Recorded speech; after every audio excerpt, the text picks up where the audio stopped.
It's probably like a +1 or a +2. Hey, hello, Dungeon fans. I'm the Lich, and this is the Liching Hour. Before you do whatever it is you came here to do, in Dungeon News. Beach weekend! That's right, monsters. It's that time of year. The Starless Sea is warming up. The Kraken is diving down into the cold abyss, so it's time for us to get our beach on. Hobgoblins, it's your turn to prep the barbecue. Ogres, we need the water slide put back together. Ask the orcs to help you with the instructions. What else? Oh, music. Music will be provided by Horatio the Undead Bard and his Merry Rock Grubs. I know a lot of us didn't like his last album, but he promises to do all his past hits, and we know how good those are. Werecats, you're in charge of the volleyball tournament this year. And we've got a new thing this year. The zombies have volunteered to act as flotation devices. It might seem weird wrapping a zombie around your waist, but after you realize how easy that makes drinking margaritas and relaxing in the sea, you won't want to get out. And I have a feeling the zombies are going to be in high demand. The witches have knitted new beach towels. I heard they have a new design this year, and it rhymes with grind player. Don't wait, there is a limited amount. Get yours now. And that wraps it up. Should be a great weekend. Be careful out there. Even though the Kraken is gone, the blind slaughterfish can be rather nasty. That's the news. Enjoy your stay. Viva la Dungeon. Thank you, Lich. Welcome to the dungeon. I'm Kevin from Level 9. And it's Friday night, which means we are playing Dungeon Crawl Classics. Great to be here. Great to have you here. Let's see, what do we... Oh, yeah. Chat plays means that if you want to chime in through the chat room, you can help influence the game we play tonight. If you're watching on YouTube, that means you need to tune in live Friday nights, 12 a.m., the Liching Hour, Standard Eastern Time. Let's see. And if you haven't already, follow or subscribe, depending on where you are. Thank you very much. That'd be very helpful. Tonight, we are playing the first adventure since the last... the first adventure since the last adventure.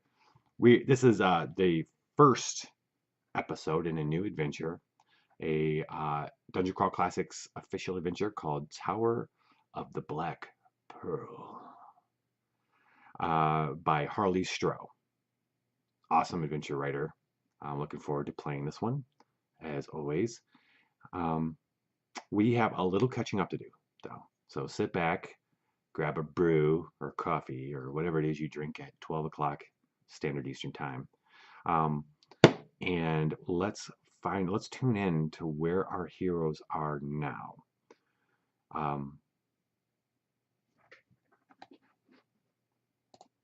Suddenly, the inn door bursts open. Standing in the doorway is a slender, scruffy ruffian. He says, "It's time." Precious looks up and growls low. She isn't quite sure about this guy yet. Naomi and Tasha look at each other. Atticus gets up and looks around the inn. "Well, folks, we'll be back in a bit. Keep our seats warm for us," he says. Now let's rewind. It's been 3 months since our heroes walked across an invisible bridge, went into another dimension, freed a questionable ally, and then came back out to spin a celestial wheel that literally changed their stars, and in some cases, their whole being. That day, as they stood on the cliff near the ocean, they decided that they would travel together. They were going to head down the road, head south, and to wherever it took them. But for now, they would do it together. They had no one else. And they'd been through some shit together. So it didn't take them long to find a new town. Maybe 2 or 3 days of travel. The road itself was pretty uneventful, except for one encounter that I would say it was pretty damn eventful. They came upon a small dock and a boat off to the side of the road to the ocean, and there was a robed man being accosted by a group of feral-looking men in bright colors. Definitely could say they might be pirates. They had him surrounded. He seemed to be chanting something. He was about to cast something, and Tasha and Armstrong got really excited, um, drawn to the magic, and but for some reason something happened, and whatever he was trying to do did not work. The men descended upon him. The heroes rushed in. They managed to kill the all the pirates, but they could not save him and the robed man, and he fell before they even got to know him or ask him his name. On his body, they found 2 books.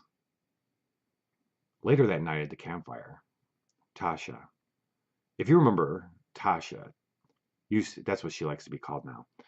Tajay was a fortune teller, human fortune teller, male, who spun the wheel of, no, actually, he didn't spin. He died. He died in what we will call the battle on the wall. He died, and but later on, when one of the heroes that survived spun the wheel of destiny, the stars changed completely and replaced that person. That person never went on a journey, never did anything, and Tasha replaced them. And Tasha got a chance to spin the wheel, and Tajay, and the wheel changed his stars as well. In fact, he went from being a human fortune teller to being an elven fortune teller and a woman to boot, who prefers to be called Tasha now. It's Tageje, but it's Tasha. Tasha cracked open one of the books at the campfire and realized it was a grimoire. She felt drawn to the magic immediately. Across the fire, Armstrong, who was one of the few that was hardly touched by the Wheel of Destiny. He was a herder by occupation, and he's the one who has Precious, the dog. He was eyeing her intently because he too felt a little bit of a draw from the book. So he moved over to her and in not so many words, kind of demanded that she share the book with him. Now Tasha, she's smart. She's been around for a long time. She's lived probably twice as long as Armstrong has. She looked into his eyes and realized that he was going to get whatever was in that book, no matter what it took. So she decided she agreed that she would share, but that it would be better if he studied one of these. They looked through it, and in the front of the book they found 2 what appeared to be were recipes or spells. They assumed there were some kind of ritualistic things or something. There's just getting to know it. Tasha had not as an elf practiced magic up until this point, but now that she had been on an adventure and it opened up this side of her, she felt like it was time for her to meet that part of her heritage. So she tore out a page that contained one spell and she gave it to Armstrong, which satisfied him for a minute. Later on, she discovered that there was yet another spell later on in the book, farther in the book, that was a little bit more complex. Wasn't as easy for her to understand. Armstrong didn't know that, but he did know that he would probably end up stealing the book from her at some point. And but Tasha knew that too.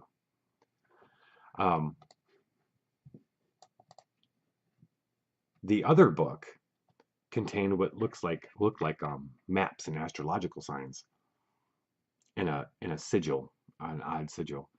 Atticus, if you remember, if you've been following, Atticus, there was a halfling named Richard, as a halfling moneylender who survived and spun the Wheel of Destiny. And the Wheel of Destiny changed his stars, not to being a different person, but his name is now Atticus, and he is a halfling mariner who had spent most of his life on the decks of boats, everyone from merchant boats to maybe a slightly right of merchant type boat every now and then, although he won't say that he was ever a pirate. We don't know what grounded him, and maybe it was the pull of the Palladium Blue that got him off the boat. We don't know that yet. But Atticus, having spent many years at sea, he when he looked at the book, he said he thought they looked like nautical maps. Tasha kind of tucked that away for later to study later. It didn't take them long, like I said, about a couple days to find a town. They found a small seaside town named Partridge Quarry. Um, None of them wanted to go home. None of them felt actually that wasn't even an option. The going home was they'd left their homes, they left those lives. They were never going back to them. But they didn't know what to do with themselves. So they set up a little home base in a small tavern there. And it was during that time that they had some personal growth, i.e., we leveled up. Naomi, if we remember, was a jester. She had some leadership qualities, though. She was good at leading. She was a jester um, who had found herself in adventure, drawn by the lady in blue. But the spinning the wheel of destiny, her past changed, and now she remembers a life of being a noble. She never remembers being a jester or any of that. She was a noble. Um, but she's when she from walking the cliff to walking the coast to getting to the town, she felt drawn to the sea. And one day, while passing a small church in town dedicated to Pelagia, the goddess of the sea, she remembered the spiritual pull, the kind of um, the sound she heard when she was in that small room surrounded by corpses of her friends in the Battle of the Wall. Um, that night, Pelagia came to her in her dream, and Naomi dedicated herself, pledged herself to her service. And then each night after that, Pelagia would come in her dreams and teach her things that she began practicing during the day around town. And she quickly became known as a healer. So Naomi's our cleric. She found herself a trident in town, and that's her main weapon is a trident. Um, Pelagia's, we'll get to that in a minute. No, Jasper. Jasper, um, there was a dwarf named Boros. He was a chess maker. He uh, he spun the wheel of destiny, and everything changed for him. He went back to his normal life, never having done the adventure, and in his place, Jasper, the animal trainer, um, replaced him. So it was Jasper who jumped off the ledge with the um, ancient artifact spear and drove it deep into the Titan's shoulder, killing the Titan. And he did not walk away from that battle unscarred. Each and every night after they returned from the hole in the sky, Jasper's been having these horrific dreams that were probably pleasurable to the Titan. The Titan engaged in huge, horrific battles, gory, disgusting battles that ended in the profane acts of monsters. Jasper would wake each morning feeling in cold sweats and feeling impure. He uh, he found comfort then every morning getting up and leaving the inn and going out into the wilderness, spending time in nature closer to the animal world, which he feels is more pure. Hunting with a crossbow he had picked up that he calls Babe, which is the name of the pony he lost on the invisible bridge in the journey of the invisible bridge. He has made himself an armor out of the bears and boars he slew, and he's grown bigger and more powerful as the days go on. Tasha and Armstrong have developed this odd relationship. Tasha's felt that keeping Armstrong closer is probably in her best interest, and she's right. Armstrong's a little jealous of Tasha's natural instincts for magic, and he feels that Tasha is a little haughty at times, a little too proud, a little stuck up. But he does agree, he would have to agree that discovering magic in this first part of his entering into a more of a magical state uh, working with her has helped him tremendously. So there's a bit of a bond there. They've both practiced their respective spells and discovered that the world of magic is a lot more unpredictable than what they thought. It's not as easy as reading a recipe and casting a spell. Uh, Tasha can summon missiles out of thin air. They shoot and always kind of different missiles of made of energy, magical energy. Um, but no matter how hard she tries, she can never do it fast enough that she feels like the spell kind of what the recipe lays out, the instructions, um, their mercurial effect of her casting a spell means it takes twice as long for her to cast it. Armstrong can put chickens to he's tried this on chickens. He's put a bunch of chickens to sleep. But every time he casts it, this wave of energy comes out of him that makes anybody nearby, mostly just Tasha, feel really good, and better. His mercurial effect of him casting the sleep spell is he heals people around him um, in a burst, which is super helpful, right? Now, Atticus, um, he spent most of his time in the last 3 months getting to know everybody in town. It only took him a few weeks to get to know everyone and every ship that comes to port. And every day you can find him in a different tavern having a pint and talking to people. And it was in one of these taverns that he met Tarloff. Tarloff is an ex-pirate, and he had worked for a pirate captain who had been slain by Savage Quinn. Now, Savage Quinn is the most infamous pirate in these waters. Um, and recently, the local baron has put a large price on Savage Quinn's head.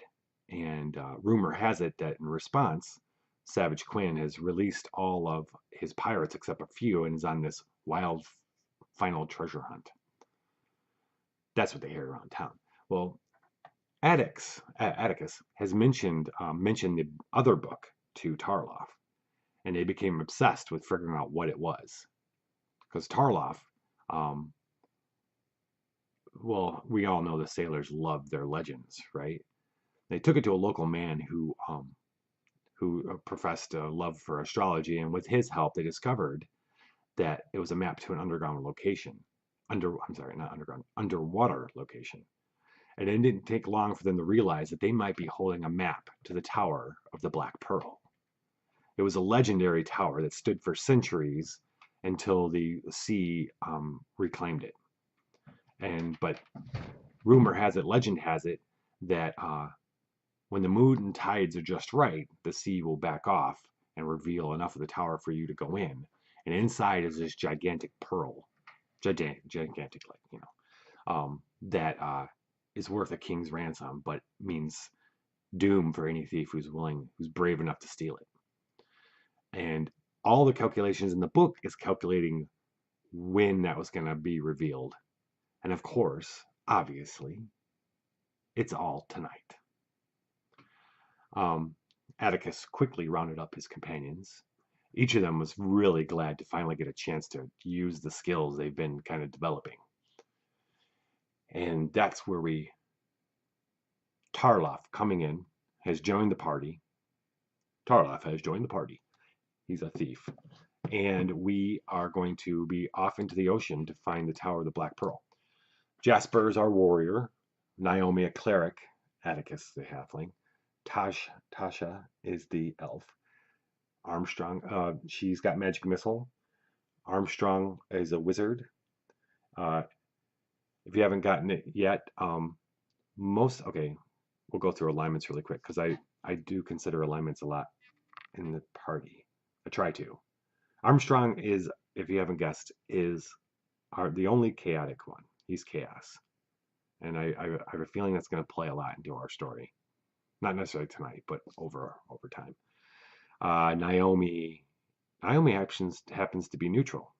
The sea does not play in the games of law and chaos. It just is and always will be. Atticus is lawful. Atticus is lawful. Tarloff is actually a lawful thief. Um, he's a pirate. He took orders. He likes taking orders from captains. He's good at that. Um, Tasha is unnaturally lawful.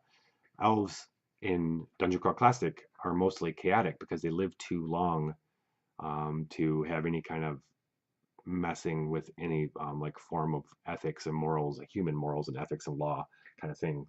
But she has lived with humans her whole life. She's lawful. And then Jasper is neutral. Jasper is a he feels more in tune with. I envision Jasper as being a ranger. He focuses a little bit more. He's a warrior, but he focuses more on. They don't have a ranger class in DCC. At least there might be a side class somewhere for that, but in the primary book. But he's got his crossbow.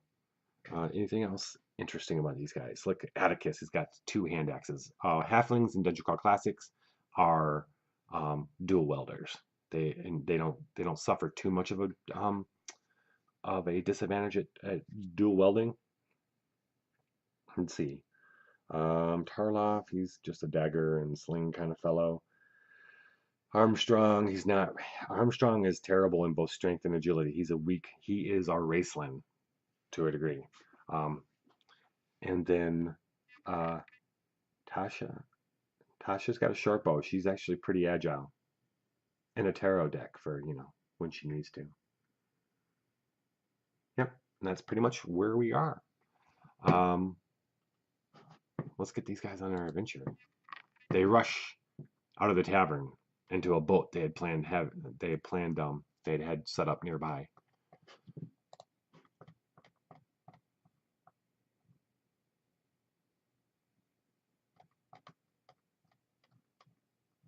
Yeah.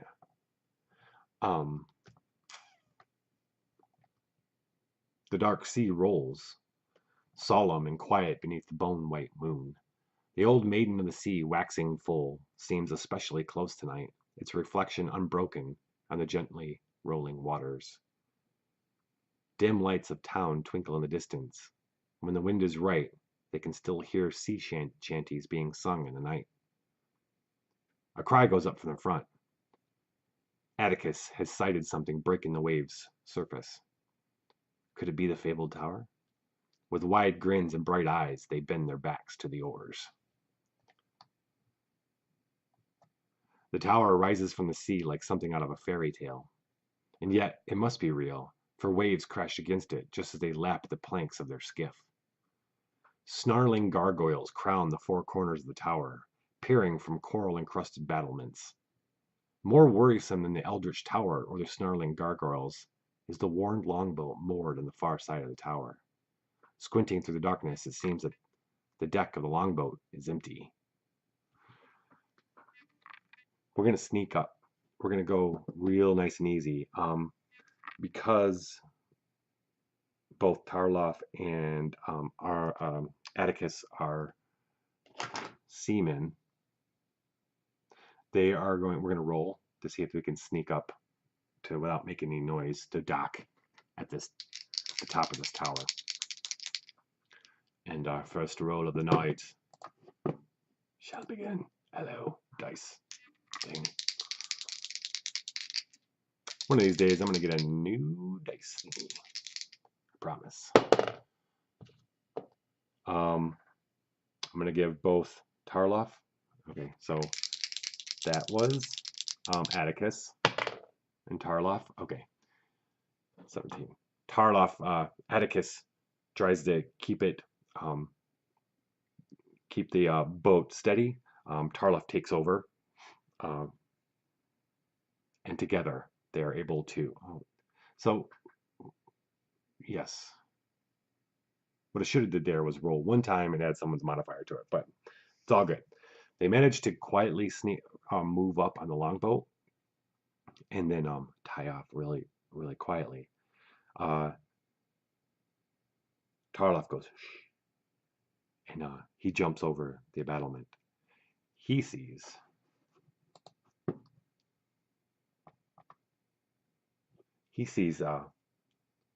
looks like in the farther corner, or actually, they park up next to the longboat. He gets out, and right there to his right is it looks like a keg, and then three humans, men in the kind of bright red sashes and stuff, laying up against the keg with a bottle in each hand, and they're sleeping. He motions to Atticus, and the idea is Tarloff and Atticus are going to try to take these guys out before they wake up. So we're going to roll. These guys are both going to roll a sneak silently roll. Tarloff first. Yep. And Atticus next. Whoa. He like floats over. Atticus rolls a 20. Crits and stealth. No one sees him. Okay, so these guys sneak up on these guys. I'm going to give them free shots at 2 of them. And let's see. And I'm going to say they're going to have, the others are going to have to climb up on it in order to like get the other 2. Or the other one. There's 3 of them. So, right. We have Atticus first with his hand axe. Oh, he's rolling D16. I have misplaced my D16. Or, yes, I've misplaced it. I don't know where it is, and that bums me out, man. Seriously bums me out. Because, of course, that's the one I need the most, it seems like. Boo. Boo. Okay. Alright, we're going to roll 1D20. Oh, no. Is that what you do, 1D16? Roll 1D20 and just ignore anything above? Yeah, I think it is. All right.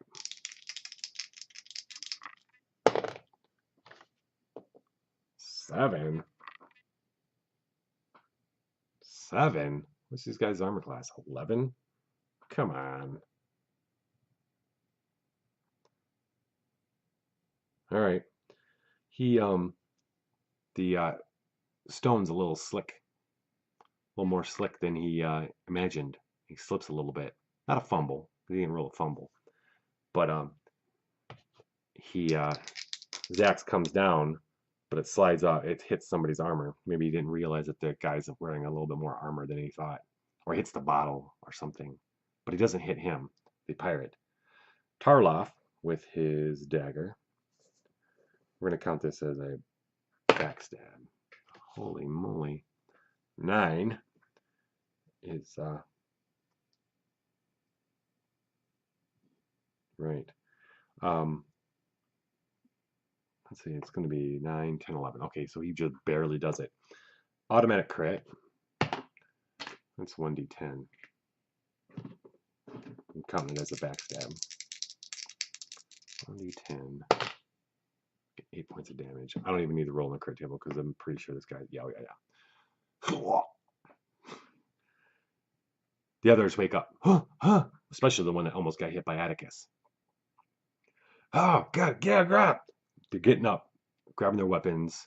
We'll roll initiative. The others in the boat start climbing over. They're going to have to do that as part of their action. The pirates roll a 14 for initiative. 14 plus 1 is 15. Atticus rolls a 15 plus 1, 16.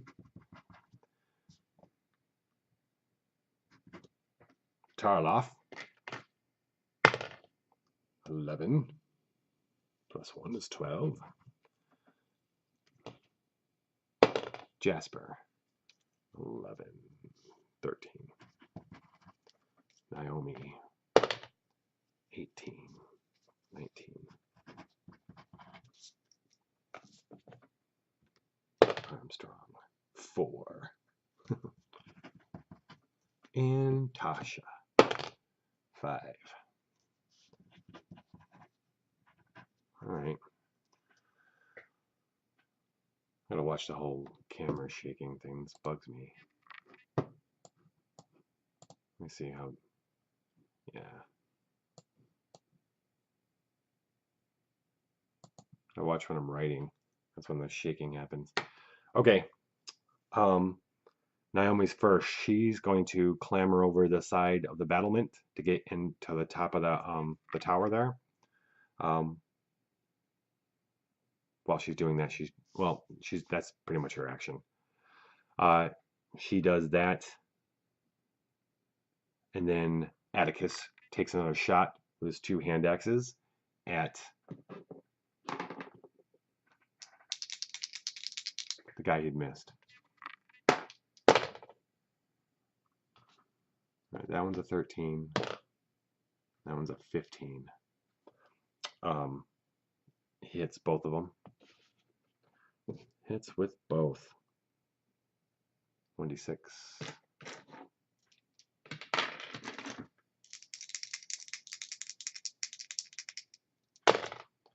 Shing, ching. The other one goes down. The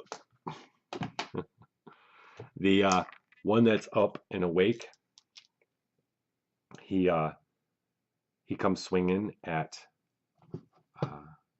Tarloff. Okay. Got a dirty short sword out. Short sword. Swinging at Tarloff, who's got 13 armor class. 17. Ooh. Swings. 5 points of damage. Holy mackerel. His sword slices into Tarloff like butter. Tarloff is okay.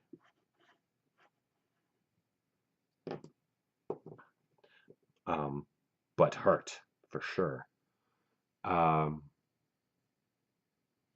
Okay. That's the pirates. Then Jasper jumps over the battlement, and then Tarloff reciprocates with his dagger to the pirate who just attacked him. I need a Tarloff die. Something appropriate. I think he's more of a crimson kind of guy. Sure. Blue-red. Yeah. 5. He's hurting pretty bad. He swings with his dagger and misses.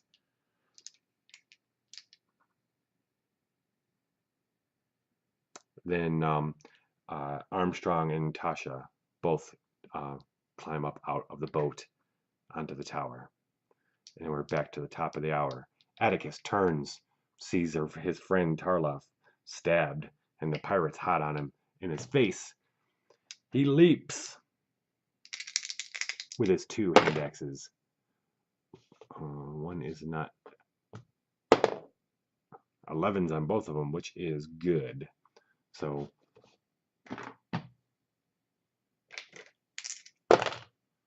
doing 3 points of 3 points of damage. The pirate screams. Yeah, you know what? I should have rolled when they woke up and the guy was dead. He screams out. He turns. He flees. He jumps into the water. Surely to his doom. But at least the party doesn't have to deal with him anymore. Tarloff slumps down. Naomi rushes to his side and immediately puts her hands on him. Let's see. He is adjacent. Yeah. Okay. Oh boy. She rolls a 10 and fails to increase her disapproval range. She speaks to Pelagia, and Pelagia is silent. Tarloff goes, it's okay, I'm fine. Fine, I'm just gonna walk it off. There is the party looks around. If these guys were watchmen, then somebody else got inside the thing. Tarloff is looking at the pirates, and they start going through their things, and they found some odds and ends jewelry and stuff. But he goes, these are Savage Quinn's men. That's what he was up to. He's here. Dear God. Well, at least he's worth a lot of money to the Baron. Him and Atticus share a wink. All right. And even better. This adventure just got even better. Naomi and Jasper give themselves looks. Are they ready for a pirate king? They don't know. We'll see. They search around. They don't find any kind of obvious way into this place, but they do find a well, they actually, I'm sorry, they do. They find a trap door, an iron trap door with a sigil on it. It's a large glyph. Tasha immediately recognizes it, pulls out the little book that brought them here, and inside is that glyph, and there's only one word jotted down next to it, and it's Cesrican. They don't know what that means. She doesn't know what that means yet. I'm going to give her an intelligence check, though. I'm going to ask her to do an intelligence check. Let's see here.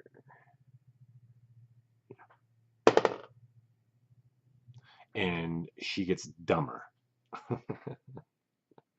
We're going to let Armstrong try.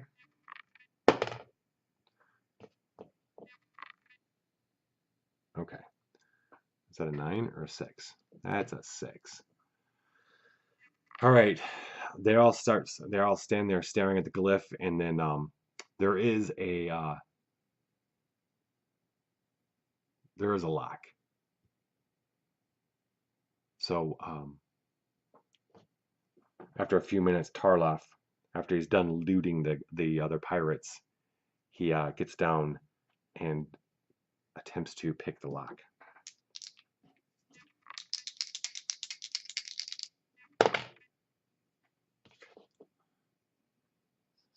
Man, this is a bad rolling night, man. Bad juju. His he can't get it. It's too hard for me. All right, maybe we bang it. Who else is smart here? Atticus is pretty smart. Let's see, who else?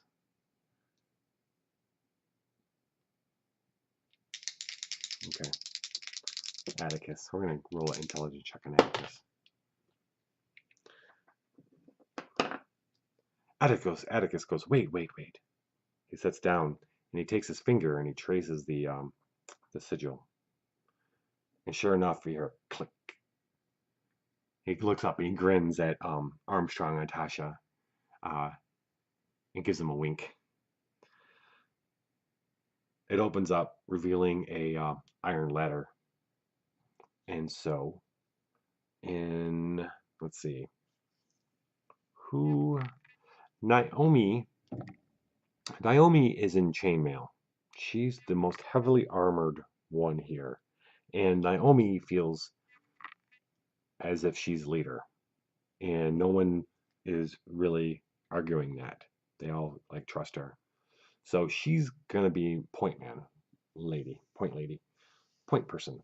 She's going down the ladder, followed by Jasper, Armstrong, Tasha, Atticus, and Tarloff. She kind of moves down the ladder, and they find themselves in a not unexpected room. What's nice is they almost expected an ambush of some sort, but that wasn't the case. But what they did find was not what they expected. Hundreds of candles line the walls of this chamber, their flames swaying and dancing to their every move. Some are tall, as if they were lit just moments ago, while others are burnt down to stubby mounds of wax. In the center of the room stands an onyx pedestal supporting a massive tome bound in gold and worn black scales. Tasha and Armstrong are immediately drawn to the book. The others are drawn to looking at the candles. The walls are decorated with detailed murals depicting what must be the lives of heroes. You can see warriors rising up from humble beginnings to lead armies against forces of darkness. Humble apprentices inheriting arcane powers from their masters, casting down kings and emperors with the wave of their wands. meek rogues growing to become daring shadow lords, and destitute warrior monks rising to become leaders of holy armies. The others, Armstrong and Tasha, go to the book. The others looking at candles and then the murals, each one seeing their own story. Well, some part of them hoping that's their story. They're looking at drawn to them. What Tasha and Armstrong find in the book are names. It's written in common, and there's lots and lots of names. Let me go back here. Lots and lots of names of people, and next to the names are kind of almost looks like coordinates. Let's see if they'll do better on their intelligence check this time. How about you, Tasha? Wow, crit. Doesn't take Tasha long before she goes, these coordinates are the candles in the room. They're indicating which candle is who. And then I'm going to roll an intelligence check for Armstrong. Armstrong is looking through the book, and he happens on one name that he's like thinking about where did he hear this name before?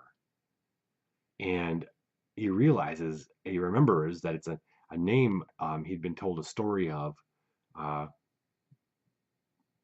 when he was a kid. And using the coordinate of the thing, he finds the candle, and the candle's almost burnt down all the way down, but it's still, hey, Heroic, how's it going, man?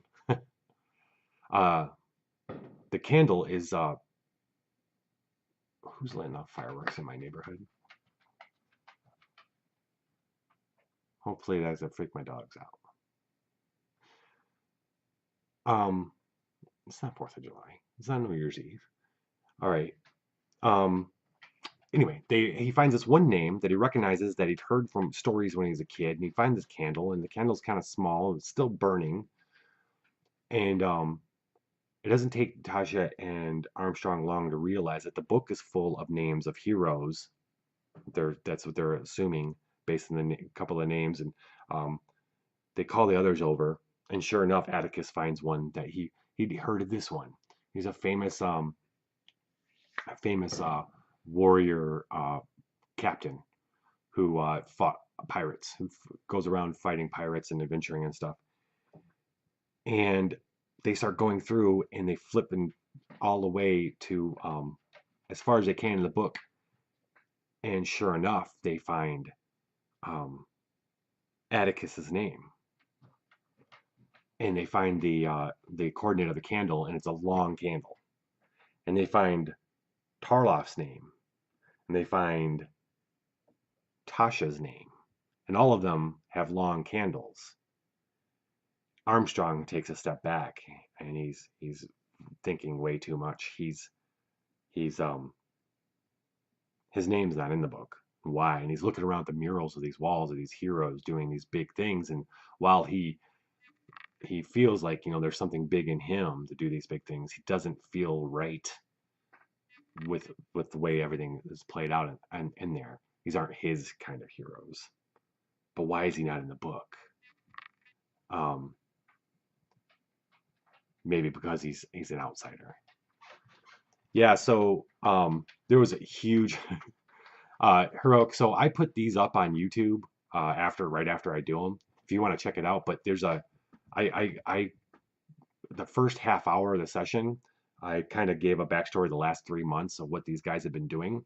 Tarloff joined the group in the village that they visited after all the events, and he's an ex-pirate, and he helped them figure out that a book that they had found was actually a map to this tower, this underwater tower that they're now at.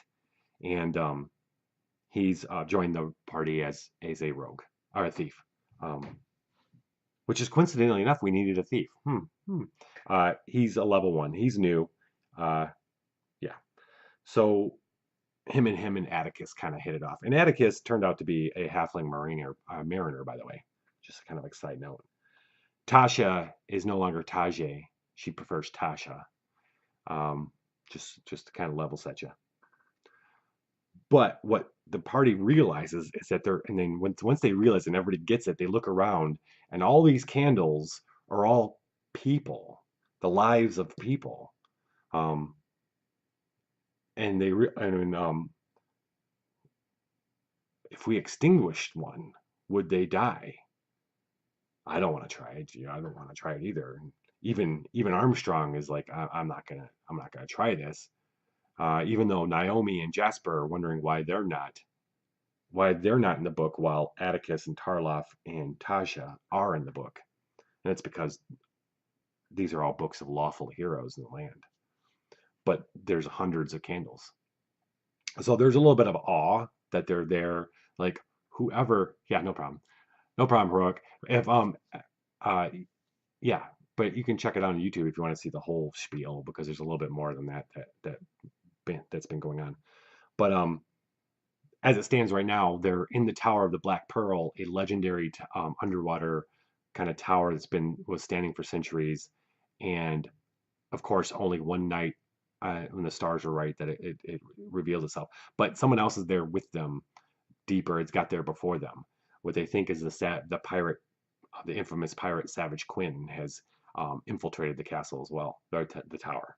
But they had just gotten here, and the first room they came to was this room with all these candles and this big tome. Whoever owned this castle, I mean this tower, and that's when our heroes start talking about who might have been here, who would have these candles. Some great, powerful. There's magic reeking here. That's when everybody just starts.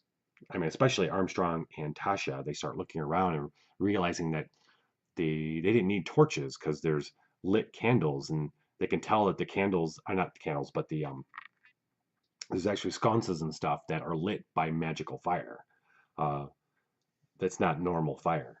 So this must be a tower of some kind of wizard or ancient spellcaster of some sort. And Tasha and Armstrong get pretty excited about this. Maybe Cesar Khan is the name of this wizard. Uh, perhaps. But having decided that there was nothing else they were really going to do in that room, and no one was going to experiment with the candles, and they don't know really how to process the information that their names are in this books and what this means. They find a stairwell that's going down out of this room, so they can continue on down the stairs. A trickle of seawater runs down the staircase. In places, the wooden stairs are rotten. In one case, they've fallen through altogether. Uh, Passage will require vaulting the gap. The walls along the stairs shelter a trio of small alcoves. In each alcove are small figurines, hand-painted fetishes carved from ivory and decorated with hair and small beads. The first nook holds a fierce-looking barbarian, the second a pair of snarling panthers, and the last a somber knight. Let me ask you, Heroic, and anyone else joining us in chat, should any of the characters um, interact with the fetishes, or should they leave them alone and continue on down the stairs? It's choose your own adventure. I'll give you a moment to respond.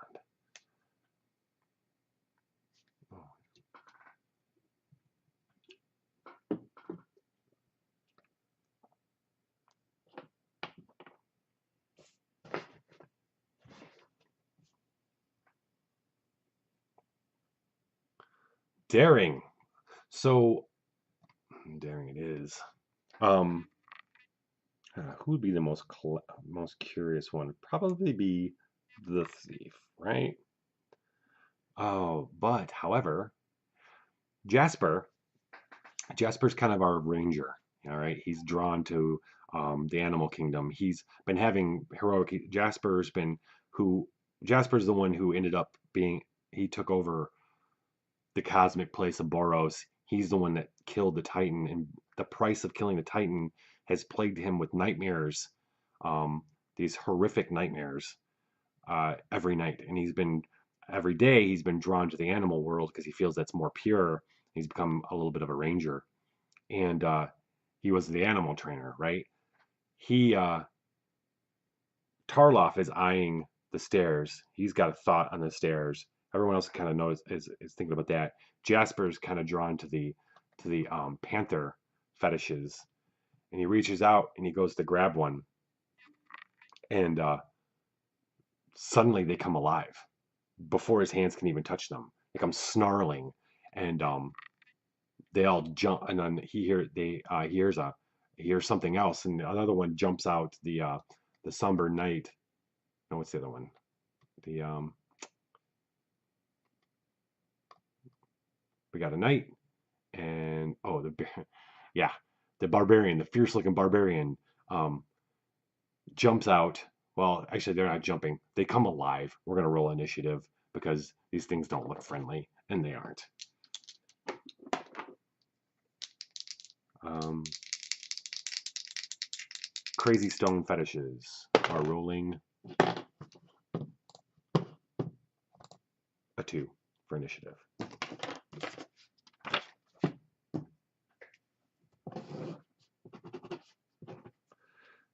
Atticus. Atticus? Atticus. Oops. 3. Tarloff. Oops. 16. Jasper. 10. Naomi. Ooh, 19. Again. Armstrong. 5. Actually, 4. Well, yeah, 4. And Tasha. 10. 10. All right. So everybody turns and realizes that, and as they see Jasper, he was kind of reaching in, and then they hear the growl and the crunch and the kind of like sound. They turn, they see in the 3 alcoves, the barbarian. All of a sudden, his battle axe is free, and his expression has changed, and the somber knight has lifted up his sword, and they prepare themselves for whatever is about to happen. Naomi is first. Let's see. Well, I don't know if her. Okay, so Naomi has pledged herself to Pelagia, the goddess of the sea. She even carries a trident. Um, she's gonna try to cut this off before anything else. See. I almost want to think that these guys go, well, what are these things gonna do? So, yeah, let's see.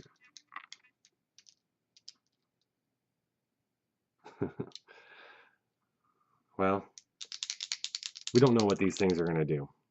I guess we didn't. We can say that we rolled initiative that this is a battle, but I like thinking literally. So Naomi is going to cast Detect Evil. They all burst to life. She wants to see what's going on. She's going to cast Detect Evil. And rolls. Wow. Bad. Bad, bad, bad. Pelagia does not like her entering this tower. Something, because she tried lay on hands just a little bit ago, and that failed too. What is going on? She's beginning to feel a little shaken by the fact that Pelagia is not answering her. She failed. Tarloff is a lot less practical. Or no, he's a lot more practical. He is just gonna attack. How big are these fetishes? They're small, but how big are they? Like, I'd say maybe about this big. Yeah. Okay. He's gonna stab at he's gonna mess around. Well, no. Okay. Tarloff, while right as this started, Tarloff was eyeing the stairs, and his thought was, I'm not jumping the stairs. We need to come back. At some point, we need to come back up these stairs. He's assuming to get back to their boat because I can't. The tide's only out for 8 hours, and so they're gonna have to get back. So he was already. He's the only one that has some rope and a grapple hook, and that's what he's gonna do. Instead of attacking or anything, he's getting that out and throwing that as fast as he can to try to attach to something on the other side to create some kind of means for them to crawl up and down the stairs.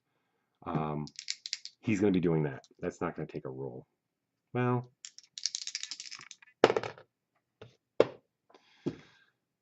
I wish I hadn't rolled. His first attempt fails to throw the grappling hook. He's pulling it back up. That's Tarloff. Jasper. All right, Jasper. Jasper's got those. Jasper, eyeing the Panthers, not sure what they're going to do. He's unhooking his mace. Jasper's got a mace in addition to his crossbow. Crossbow is obviously not very helpful here. So he's taking out his mace. Tasha,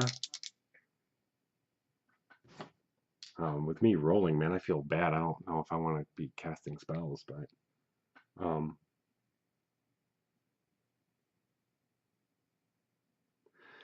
Tasha has magic missile now, and the mercurial effect for her, just her, for magic missile means it takes twice as long. So she's gonna start casting it, figuring that if for any reason this doesn't turn out to be a battle, that she can stop casting it because it's going to take her 2 rounds to cast it. So she begins casting magic missile. Boom, boom. Armstrong, what are you doing, buddy? Armstrong correctly assumes. Oh, Armstrong left Precious back at the end. By the way, he doesn't take Precious on adventures, like at least not under the ocean. So he's immediately thinks, well, okay, sleep's not going to work on these things. Well, maybe. I doubt it. You know what? It will. They're all itching to use their things. Armstrong sees a chance to use his spell he's been practicing. The only thing he's put to sleep is some chickens. And a bonus is they're all close together in this little hallway with this stairwell. That if he casts that, he succeeds, he's going to heal, and he's going to heal Tarloff.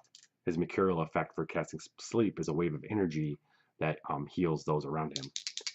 So Armstrong, knowing Tasha takes forever, this is a way for him to kind of show up Tasha too, because he can cast it and be the hero. Okay, he's casting sleep. He gets a +2. He's casting 16. Right. He is succeeding, which is cool. 4. These waves of blue light. He speaks his words of power. Waves of blue light shoot out of his hands, and 16.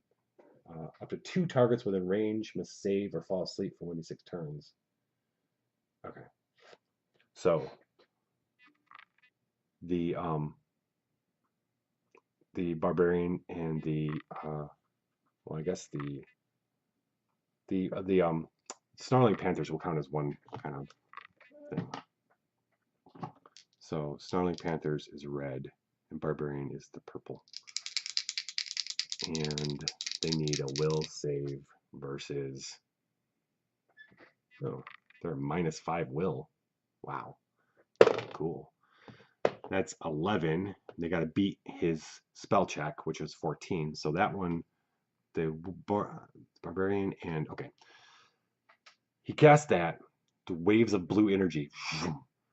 This surprises most of the other party members because they weren't around when he was putting chickens to sleep. So they didn't expect this. The barbarian, little stone barbarian guy, drops his axe and slumps his head. The panthers growl and then lay down, and a burst of energy flies out.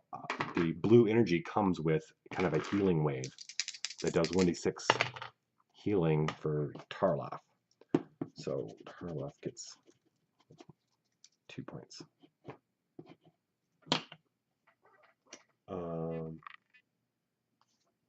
Okay, the Somber Knight is still in play.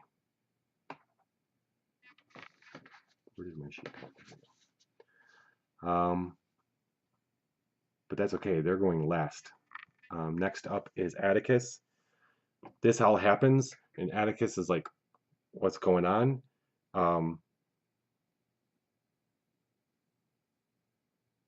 He's going to.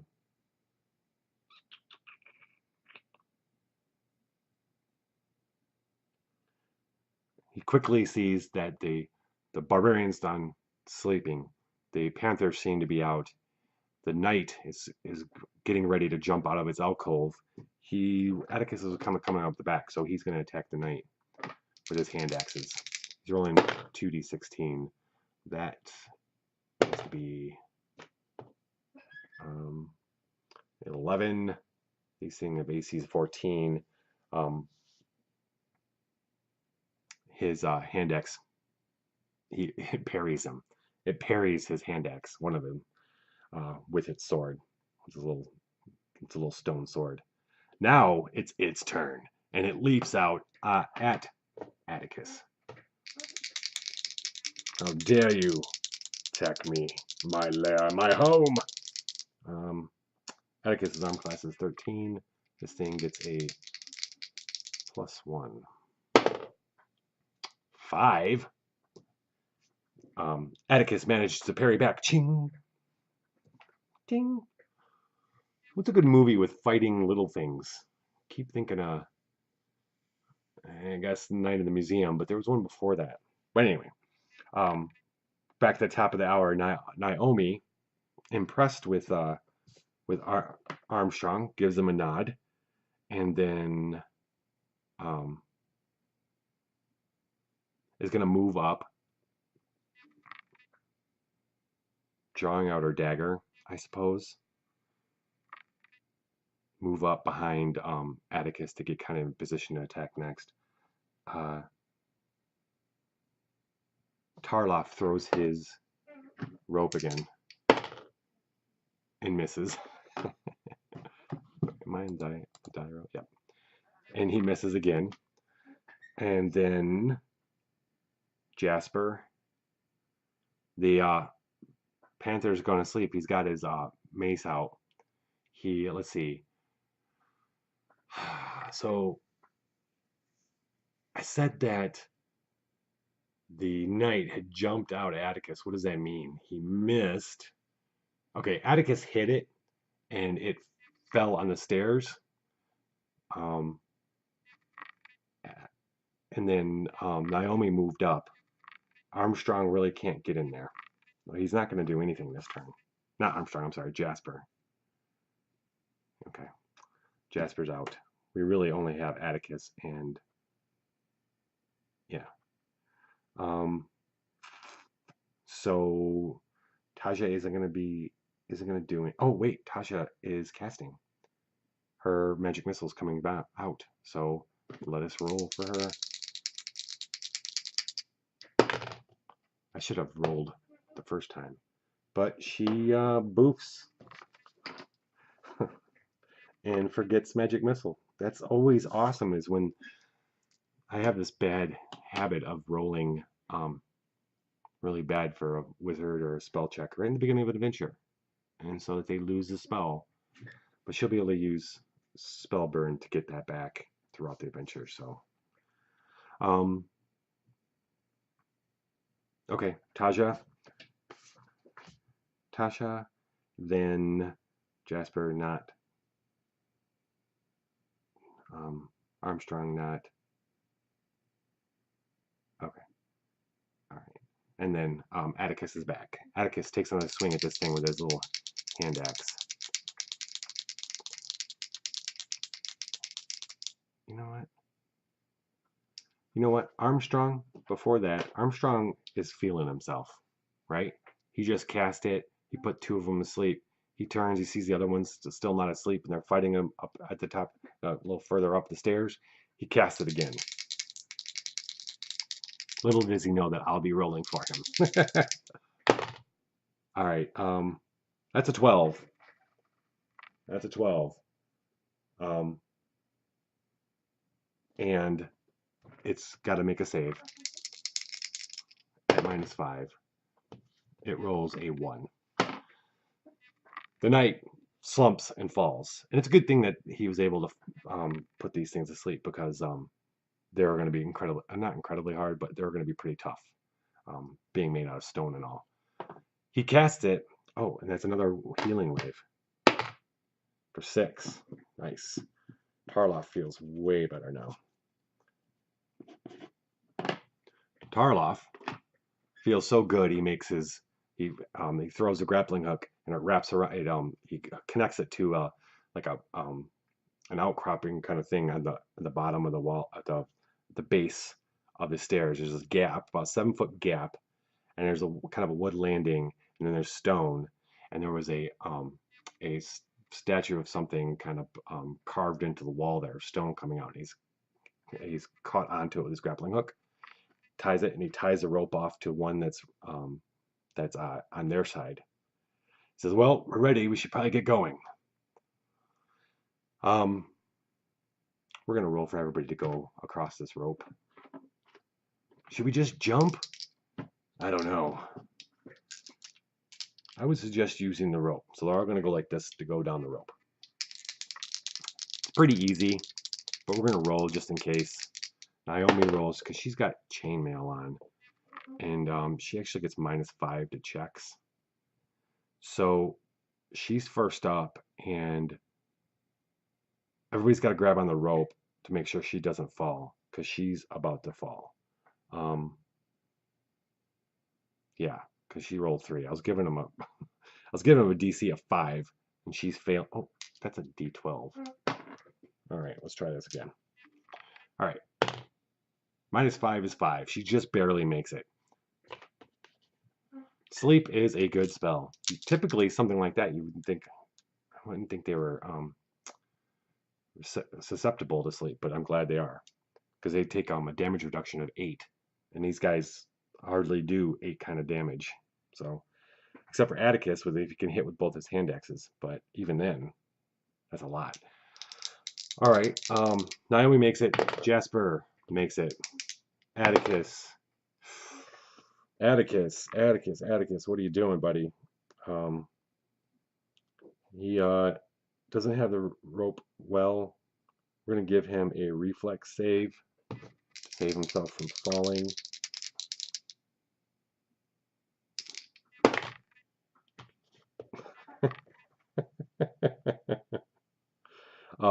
He gets +3 in his reflex save. He makes it. My ridiculous rolling. Tarloff, 18. Armstrong, 17. And okay. All right. We all make it down off the stairs.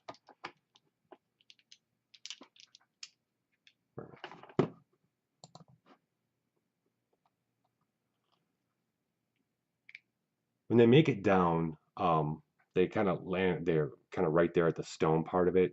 They notice that the wood is really rotten through, and if they had just jumped to the wood, they'd probably go right through it. But now they have rope between the two, so when they come back, they'll be able to go up it. So, Tarloff, hats off to Tarloff. They continue on down the stairs, and they come to a new chamber, the new level. This chamber is dominated by a trio of arches set against the walls of the room. Each arch resembles a dragon. All are carved out of dark mahogany and bound in bronze. They're all identical dragons except for their eyes. The dragon in the southwest corner has emeralds for eyes. The dragon in the northwest corner is pearls.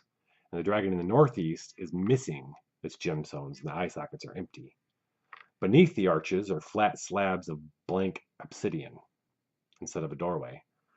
An enormous eldritch sigil is etched into the stone floor, dividing the room into 3 distinct vectors. A fight must have been taking place here recently because there's fresh blood pooled near the pearl archway. This is kind of the end of the road right now. There's nowhere else to go. There's these archways. There must be some way to open these. It doesn't take a genius to figure that out. It's just like how, what. We're gonna roll an intelligence check for Tasha. 7. Boo. Armstrong. Tasha's look. She's staring. She can't. Armstrong looks around and I wonder if it's opened by blood. Blood. Yeah, someone spilt it here. Maybe there's no bodies. If there was a fight, there ain't no bodies here. Maybe that blood was spilt for a reason. Well, which door? I don't know. Let's see who's willing to cut themselves. Armstrong's pretty healthy, so to prove his point, he goes up to the one with what do we got here? The one with emeralds. He's in front of it, and he cuts himself a little bit. We're going to give him a point of damage, and his blood drizzles down onto the sigil in front of that door, but nothing happens. And everybody kind of goes, and he's a little embarrassed, but still he's pretty bound in bronze. Yeah, no kidding. He's sure that he's sure that this is right. So he walks over to the one with pearls and cuts himself again. 11 for 1. Now he's at 11. And sure enough, when he cuts it, there's a kind of sound, and he's got to take a point of ability damage. So, yeah, we'll just give him 7 strength since it's already crappy. He feels himself a little weaker, but he feels himself vindicated because the obsidian slab that's in the archway with the dragon with the pearl eyes is washed over by a shimmering pool of absolute blackness. Because obviously it changes. He looks back at the party. Everybody's like, "What about the one without the eyes?" He's like, "I'm out of blood." So Tarloff walks over, cuts himself a little bit to try the one without the eyes, and nothing happens. They figured, but someone's got to try, right? So it looks like this is the only way to go. All right, Naomi says. I'm going first. Okay. All right. She takes out her trident and looks around and then walks through the door. Walks completely through and disappears. On the other side of the door, she immediately walks into a new room. But waiting for her there are 5 of those pirates who immediately attack her.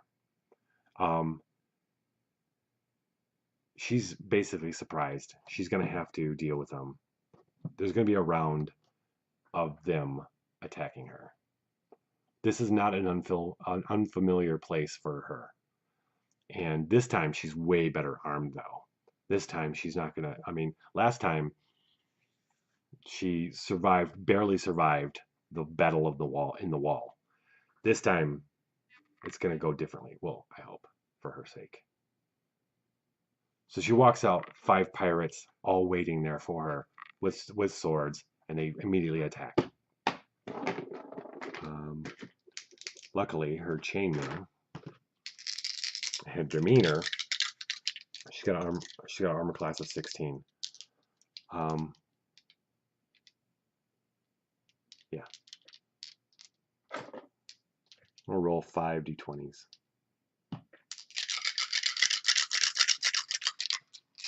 They get +2. Whew, that is 3 hits. 3 hits. She She could be down. She could be down. We will see. The downsides to having a healer as a tank. 1, 3, 8. She is not down. Their short swords find purchase within the chinks of her armor. She screams out 8. But she does not fall. Suddenly, through the door, Jasper comes through, followed by Atticus and Tarloff and Armstrong and Tasha. And we roll initiative.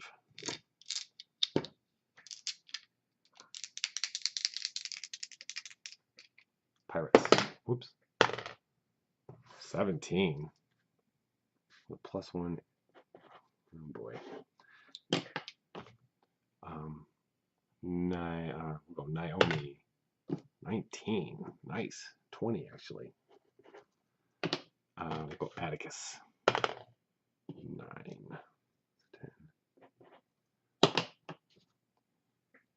10. Tasha. No, Tarloff. 9. That's a 10.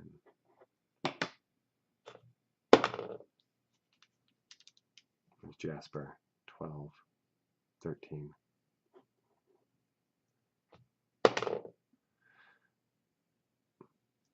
Armstrong. 9. And Tasha. 5. 6. Naomi. What you gonna do, Naomi? Surrounded by these dudes. Just got hurt.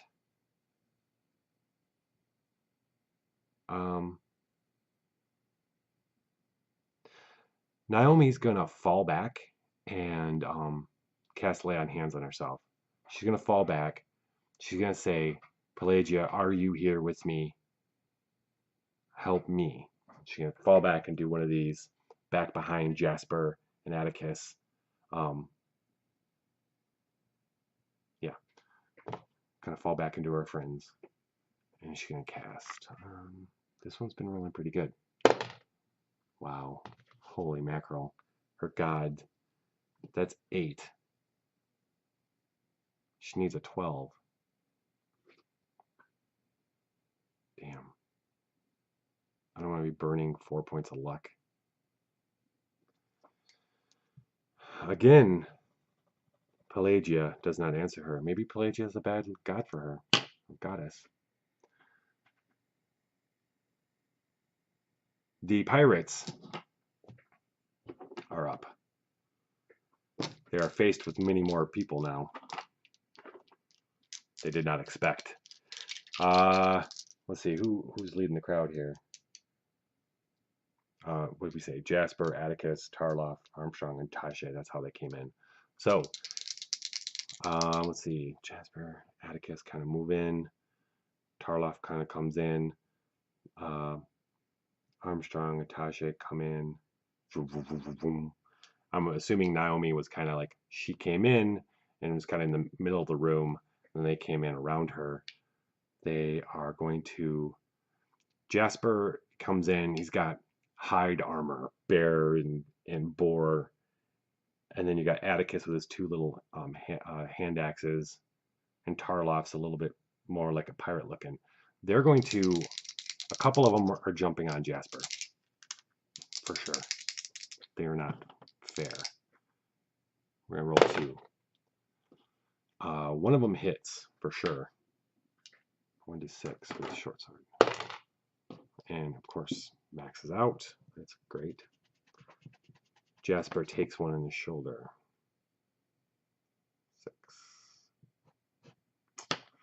6. He's all right though. He's okay. It's all right. Looks like I'm feeling like another sleep is gonna happen here. That's 2 of them.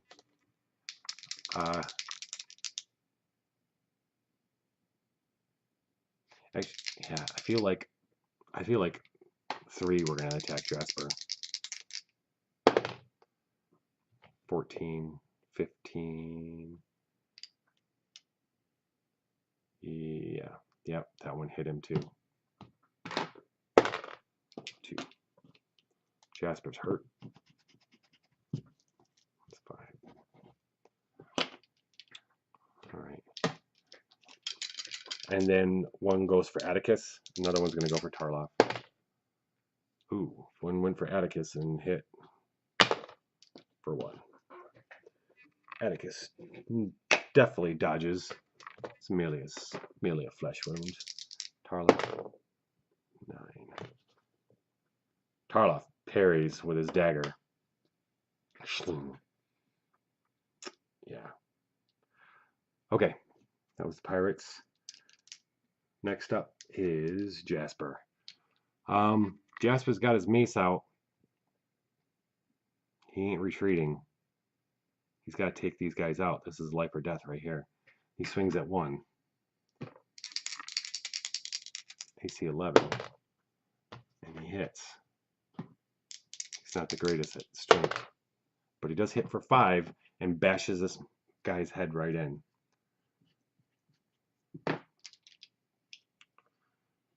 Where? Yeah. We're going to roll morale for these guys. First one of them dies. They're staying. They're enraged. Their leader told them, do not leave, or you'll face my wrath as well. All right, so Jasper took one out, and now we are at Atticus. Atticus comes swinging at the one that came at him with his 2 hand axes. 1d16. 2 11s. Plus 1, right? Yep. So 2 12s. He is hitting with both of them. Chop, chop. One more is dead.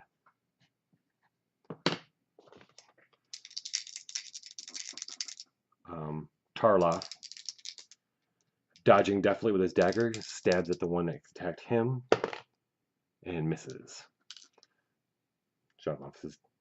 Bounces off his armor, glances off his armor. Yep. Armstrong's up next. I think Armstrong is feeling pretty. Yeah, he's totally feeling it. He's gonna try casting sleep again.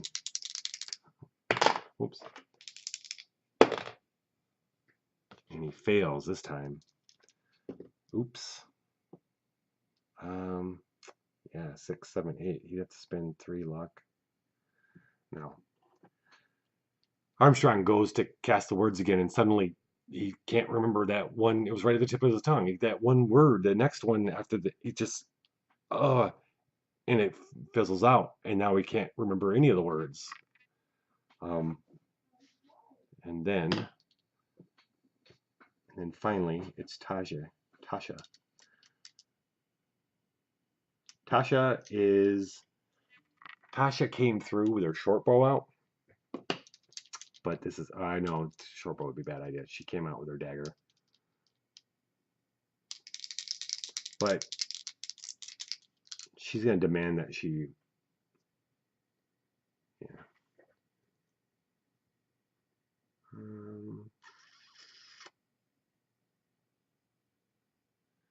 I'm gonna say she burns a point of strength. She drains her own strength in order to. She's like, I will remember this.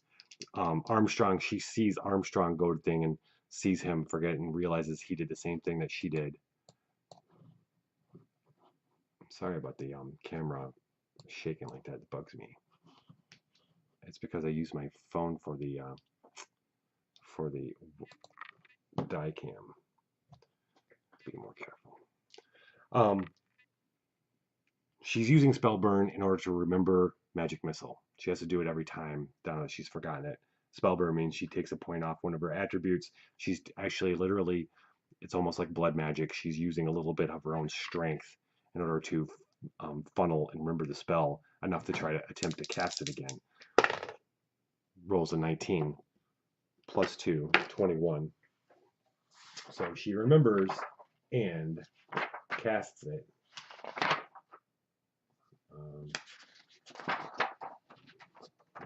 magic missile. Oh, there you are. Yep. 1d10. That's 2. And a flaming arrow rips out of her hands.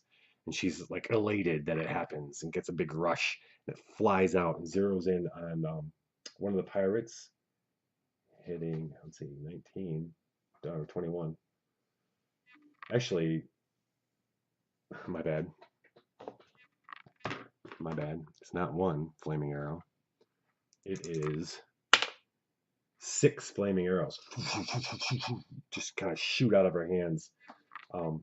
Slamming into one. Is it? Wait a minute. Hold on. Each missile can be aimed at a separate target to which the caster has a line of sight. We have 3 guys left. There's 6, so 2 are going for each one. That's awesome.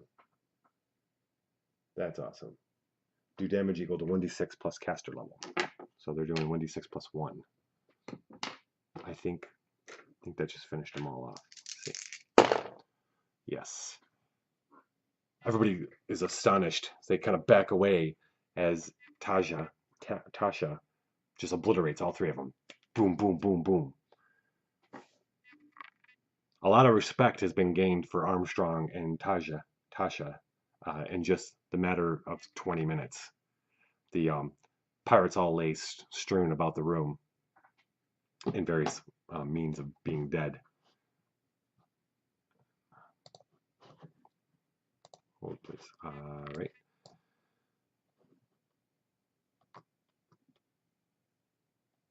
Yeah. They get a moment to breathe, and they look around where they're at. The regular masonry walls of the tower give way to natural stone. They don't know where they are now. They went through a portal. They're not quite sure if they're in the same tower or are they further down or where are they? They could be in another world. These are natural stone walls now. In this roughly rectangular room, they face a series of natural stone stairs to the north, going down, a closed door to the right. The air is different here, fresh with a tang of salt. From somewhere in the distance comes the thrumming roar of the surf. So they're near water. The walls are decorated with carvings depicting some sort of evolving dragon. On the floor, before the portal you entered, a sigil is carved into the stone. We actually have a handout for this. Boom. Boom.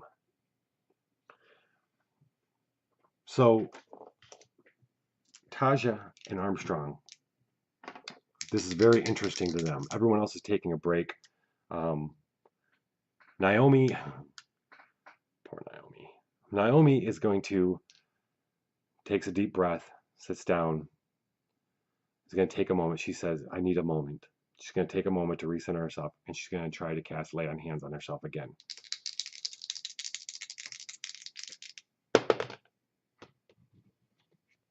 And she rolls a 15. So that's good. Pelagia finally answers her. Pelagia. She gets 3 hit dice. Yeah, she's all healed back up. Meanwhile, hot on the trail of trying to understand who owned this tower and what were they and who were they and was it this Cesricon? Was that the name of the wizard, or what does that word mean?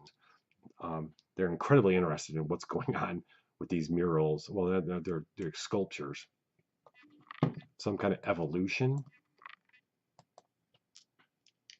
So we're going to roll. Tasha hasn't been... She continues her streak of not being able to concentrate, I think. Armstrong doesn't either. That's a shame. But you know what? We're going to give Armstrong, or I'm sorry, Armstrong, Atticus, a chance to shine here again. He's looking at it, he goes,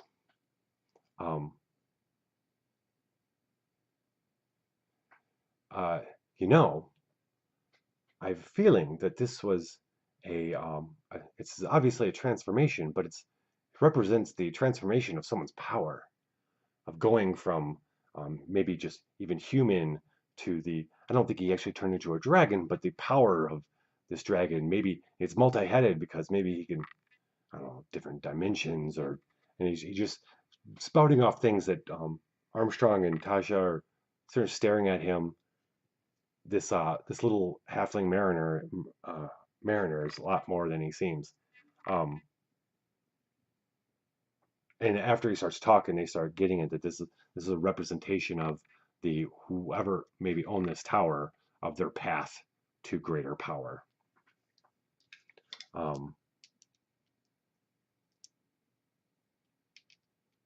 then the underworld, the overworld, the numinous world. Yes, these are possibly other worlds are represented by the multi-headed dragon.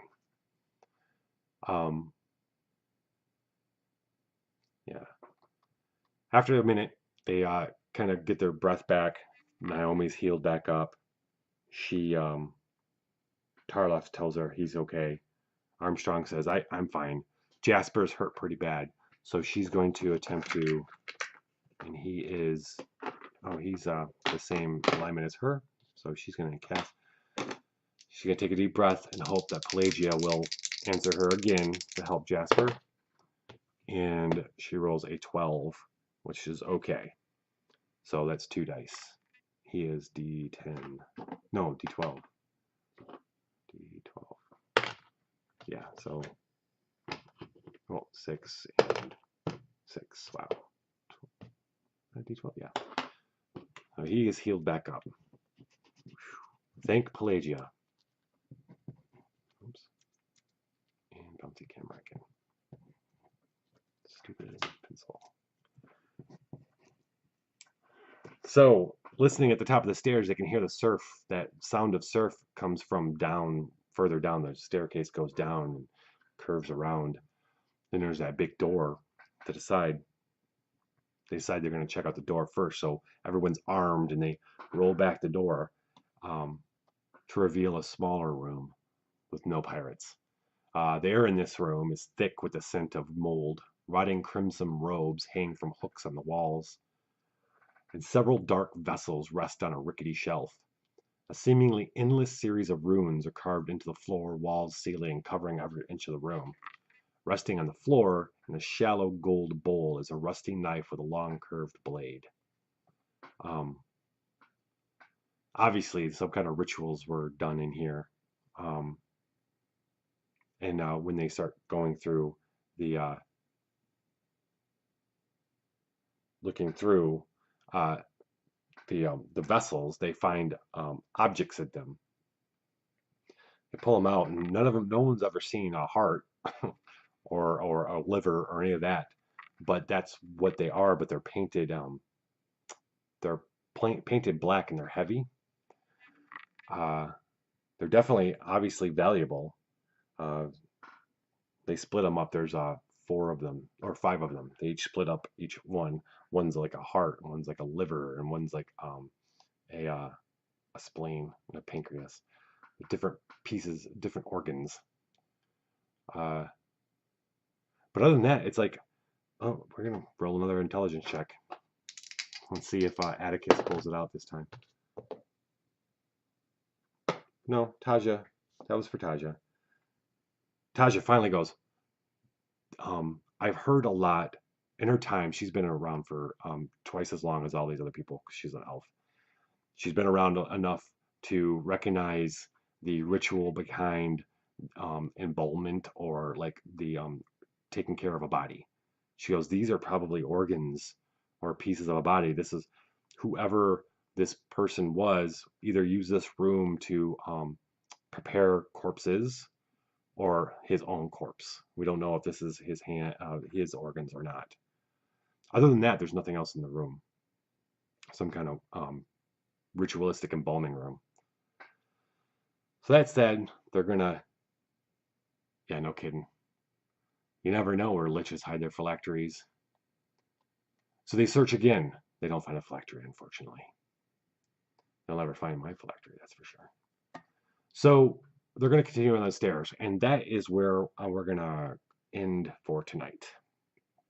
Our heroes are going to continue on down the stairs in the Tower of the Black Pearl.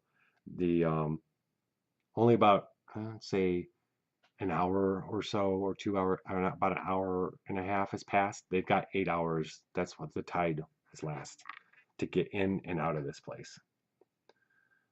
Yeah. So that's where we're going to leave off for tonight.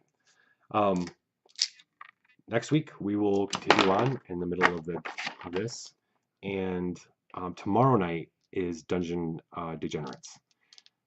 I am so excited to play. I've got it all set up. I'm ready to start it off tomorrow. We're gonna go with a 4 female group, all female group: Witch Smeller, Vermin Hunter, Bloodsport Brawler, and then the Void Witch. So this is gonna be super fun. I'm hoping. I'm just gonna have fun playing it. Yes. So yeah, I hope to see you tomorrow, Heroic. And anybody else who's watching, check out same time, 12 a.m. Standard Eastern Time, Saturday night. And with that,